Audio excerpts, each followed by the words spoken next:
पौरांचल में स्वच्छता ही सेवा सचेतनता कार्यक्रम अनुष्ठित। जगतसिंहपुर जिलार सदर महकुमा स्थित कॉलेज छक ठारे जगतसिंहपुर पौर परिषद पक्षरु पौर परिषद अध्यक्ष अर्चना सिंह नेतृत्व में स्वच्छता ही सेवा कार्यक्रम अनुष्ठित हो जाइछे। एही कार्यक्रम में अध्यक्ष अर्चना सिंह नेतृत्व में पौर परिषद उपाध्यक्ष राजेंद्र कुमार विश्वी पौर परिषद समस्त परिषद कर्मचारी मान उपस्थिति में स्वच्छता ही सेवा कार्यक्रम अनुष्ठित होता। एही अवसर में स्थानीय बजार परिसर थिबा उठा व्यवसायी मानक स्वच्छता उपरे सचेतन करबा सह परिवेश को सुंदर सरस रोगमुक्त और सुस्थ परिवेश सृष्टि करबा पई लोक मानक सचेतन कराइथा। पौर परिषद कर्मचारी माने स्वच्छता उपरे विभिन्न स्लोगान मान देथिले। स्वच्छ परिवेश सुस्थ परिवेश, भाई भूणी एक हेबा परिवेश को सुस्थ रखिबा आदि स्लोगान दे सचेतन करथिले। केवल रास्ता घाटर अलिया आवर्जना सफा करथिले स्वच्छता आसीबो नाही, निज मन भितर अलिया सफा करिबार आवश्यकता रही। समस्ते एक मन होई निज मन भितर अलिया को सफा करिपारिले स्वच्छता संभव होई परिबो।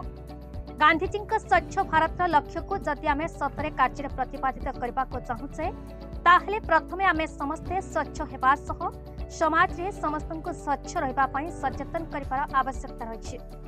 समस्ते स्वच्छ और निर्मल भाव में कार्य कले देश रे स्वच्छता आसीबा सह देशर विकास होई परिबो। यही स्वच्छता ही सेवा कार्यक्रम सेप्टेम्बर 17 तारिख आरंभ हुई अक्टोबर 2 तारिख पर्यंत चलिबो। एही अवसर में पौर परिषद कार्यालय सम्मुख में दुखीराम स्वयं कला निकेतन पक्षरु स्वच्छता उपर एक छोट नाटक परिवेषण कर जायथा।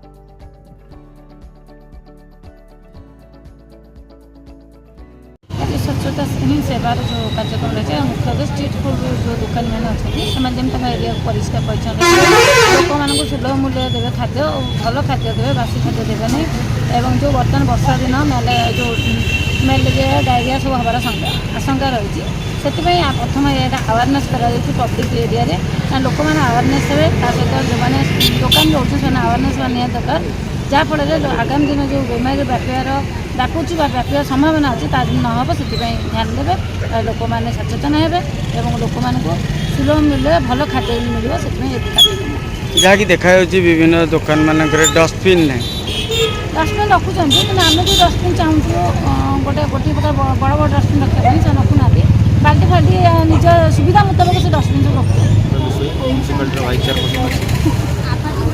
जो मोदी सेवा सप्ताह जो चली आज स्वच्छ भारत स्वच्छता ही सेवा से कार्यक्रम आम अवेयरनेस करा जो उठा दुकानी भाई मान सब अच्छा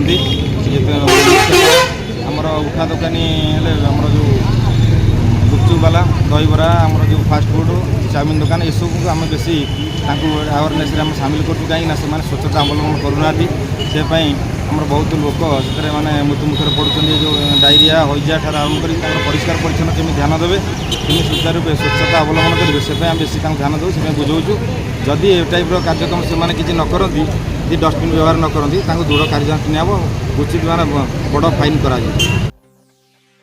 जगतसिंहपुर दीपक महांती रिपोर्ट, भारत न्यूज।